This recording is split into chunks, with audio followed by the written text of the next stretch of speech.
Halo semuanya, kembali lagi bersama kami, para frater Skolastikat MSF Kalimantan, dalam seri Remifa, Renungan Mingguan Bisafa.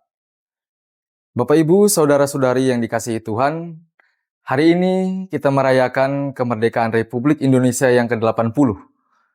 Bacaan-bacaan suci yang diberikan oleh gereja pada kita hari ini bukanlah hanya sebuah kebetulan semata, melainkan merupakan sebuah pesan rohani yang diberikan kepada kita agar kita menjadi warga negara Indonesia yang baik, sekaligus menjadi warga kerajaan Allah yang sejati. Dalam bacaan pertama dari Kitab Putra Sirak, kita belajar bahwa pemimpin yang bijaksana adalah pemimpin yang rendah hati dan pemimpin yang takut akan Tuhan. Sebab hanya dengan sikap itu, kita sebagai bangsa Indonesia bisa hidup dalam ketertiban dan damai.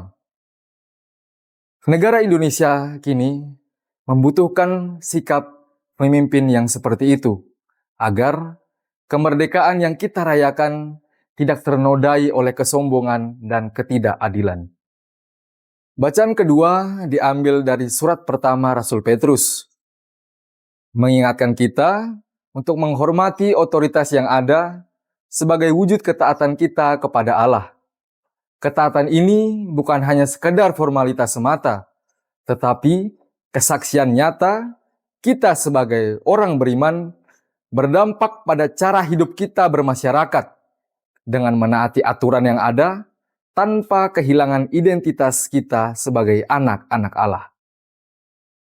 Dan dalam Injil pada hari ini, Yesus berkata, "Berikanlah kepada Kaisar apa yang menjadi hak Kaisar, dan kepada Allah apa yang menjadi hak Allah."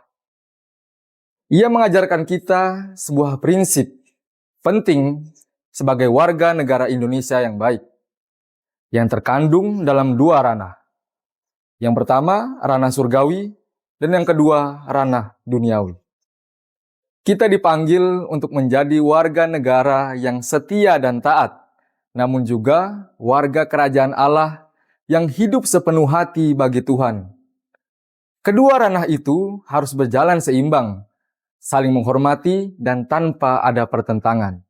Dalam konteks bangsa Indonesia pada hari ini, kita melihat bahwa ancaman terhadap kemerdekaan tidak lagi datang dari penjajah asing, melainkan dari ketidakadilan yang terjadi di masyarakat. Contohnya, budaya korupsi dan kasus intoleransi. Dan masih ada banyak kasus-kasus yang terjadi di Indonesia, seperti suara keadilan dibungkam ketika minoritas dibatasi dalam menjalankan ibadah, dan ketika umat beragama tidak berani bersuara demi kebenaran karena takut kehilangan posisi atau rasa aman. Misalnya, kita baru saja menyaksikan kasus penolakan pembangunan rumah ibadat di beberapa daerah, seperti di Jawa Barat dan di Kalimantan Barat. Gereja tidak diizinkan berdiri, meskipun secara hukum telah memenuhi syarat. Kasus-kasus seperti ini menunjukkan bahwa kemerdekaan beragama belum sepenuhnya menjadi kenyataan di tengah masyarakat kita. Bapak, Ibu, dan saudara-saudari yang dikasihi oleh Tuhan, di tengah perayaan kemerdekaan Indonesia pada hari ini, mari kita kembali ke suara yang digemakan oleh Tuhan Yesus, yakni, jadilah warga negara yang bijak, jadilah pemimpin yang rendah hati, dan jadilah murid Kristus yang bebas merdeka dalam kasih dan kebenaran. Sebab hanya dalam kasih Tuhanlah kita sungguh merdeka. Semoga Roh Kudus dan keluarga Kudus Nazaret selalu mendoakan kita.